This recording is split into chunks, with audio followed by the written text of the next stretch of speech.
प्रिय पाठकों, प्रकृति हमारी सबसे बड़ी धरोहर है और इसे सहेजना हमारा सबसे अहम कर्तव्य। जंगल का रक्षक एक ऐसी प्रेरणादायक कहानी है जो हमें सिखाती है कि साहस, बुद्धिमानी और निस्वार्थ भावना के बल पर हम किसी भी बड़ी समस्या का हल निकाल सकते हैं। यह कहानी केवल जंगल और जानवरों की रक्षा तक सीमित नहीं है, बल्कि मानव और प्रकृति के आपसी संबंध का भी सुंदर चित्रण करती है। अर्जुन के साहसिक कार्यों के माध्यम से आपको न केवल रोमांच का अनुभव होगा, बल्कि एक गहरी शिक्षा भी मिलेगी। इस अनमोल यात्रा का हिस्सा बने और जाने सच्चे रक्षक की ताकत। जंगल का रक्षक। बहुत समय पहले घने जंगलों के किनारे एक सुंदर सा गांव बसा था। इस गांव का नाम मधुपुर था। यहाँ के लोग सीधा सादा जीवन जीते थे। खेती, पशुपालन और जंगल से मिलने वाले फल फूल पर उनकी जीविका निर्भर थी। लेकिन इस गांव की एक खासियत थी, यहाँ के लोग जंगल की रक्षा करते थे।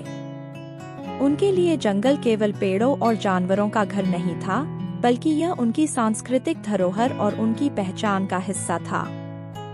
गांव में एक लड़का था, अर्जुन। वह निडर, साहसी और अत्यधिक जिज्ञासु था।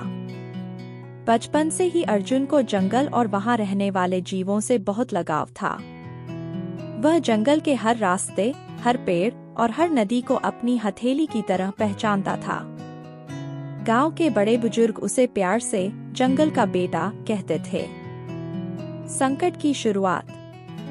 एक दिन गांव में अफवाह फैली कि जंगल के दूसरे छोर पर रहने वाले लोग पेड़ काट रहे हैं और जंगल को खत्म करने की योजना बना रहे हैं। अर्जुन को यह सुनकर बहुत दुख हुआ। उसने सोचा कि अगर जंगल खत्म हो गया तो न केवल जानवरों का घर छिन जाएगा, बल्कि गांव का जीवन भी मुश्किल हो जाएगा। कुछ दिनों बाद गांव में और बुरी खबर आई। जंगल के अंदर शेरों के झुंड ने अचानक गांव के पशुओं पर हमला करना शुरू कर दिया। लोग डर गए और सोचने लगे कि शेरों को मार दिया जाए। लेकिन अर्जुन को समझ में आ गया कि शेर ऐसा क्यों कर रहे हैं। जंगल में पेड़ों की कटाई के कारण उनके शिकार की संख्या कम हो गई थी और भूख के मारे वे गांव में घुसने लगे थे। अर्जुन का साहस। अर्जुन ने गांव के लोगों से वादा किया कि वह इस समस्या का हल निकालेगा। उसने अपने कुछ दोस्तों को साथ लिया और जंगल के उस हिस्से की ओर बढ़ा जहां पेड़ों की कटाई हो रही थी। वहां जाकर उसने देखा कि कुछ लोग बड़े बड़े ट्रकों और मशीनों के साथ पेड़ काट रहे थे। अर्जुन ने अपनी बुद्धिमानी का इस्तेमाल किया। उसने और उसके दोस्तों ने जंगल के जानवरों के पैरों के निशान उन इलाकों में बना दिए जहां पेड़ काटने वाले काम कर रहे थे। अगले दिन जब वे लोग आए तो उन्हें शेरों के झुंड के नकली निशान मिले। डर के मारे उन्होंने पेड़ों की कटाई बंद कर दी और वहां से भाग गए। अर्जुन की चालाकी काम कर गई। जंगल के राजा से मुलाकात। इसके बाद अर्जुन ने जंगल के शेरों को वापस उनके क्षेत्र में भेजने का फैसला किया। वह अकेला ही शेरों के पास गया। पहले तो शेरों ने उसे घेर लिया, लेकिन अर्जुन की आंखों में डर नहीं था। उसने बड़े साहस के साथ उनसे बात की। वह बोला, यह जंगल आपका घर है। अगर आप गांव पर हमला करेंगे तो लोग आपको अपना दुश्मन समझेंगे, लेकिन मैं आपका घर बचाऊंगा। आपको विश्वास करना होगा। शेर जैसे उसकी बात समझ गए। उन्होंने अर्जुन को कोई नुकसान नहीं पहुंचाया और जंगल के अंदर लौट गए। गांव की नई शुरुआत। अर्जुन ने गांव के लोगों से जंगल के किनारे और पेड़ लगाने का प्रस्ताव रखा।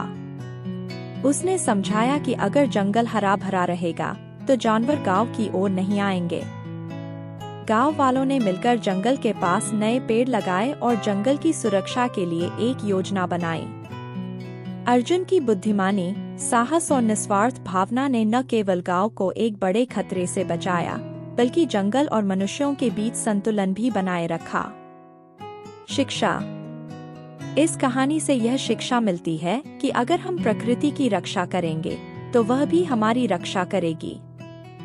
जंगल केवल जानवरों का नहीं, बल्कि पूरे पर्यावरण का आधार हैं। अर्जुन जैसे साहसी और समझदार लोग ही सही मायने में रक्षक कहलाते हैं। इस घटना के बाद अर्जुन को जंगल का रक्षक कहा जाने लगा और उसकी कहानी दूर दूर तक प्रसिद्ध हो गई। आदरणीय पाठकों, जंगल केवल पेड़ों का समूह नहीं बल्कि जीवन का आधार है। जंगल का रक्षक कहानी में हम एक साधारण लड़के अर्जुन की असाधारण यात्रा का अनुभव करेंगे, जिसने अपने साहस और बुद्धि से जंगल, जानवरों और गांव को बचाया। यह कहानी हमें न केवल पर्यावरण संरक्षण का महत्व समझाती है, बल्कि यह भी सिखाती है कि निडरता और सच्चाई के साथ किए गए प्रयास कभी विफल नहीं होते।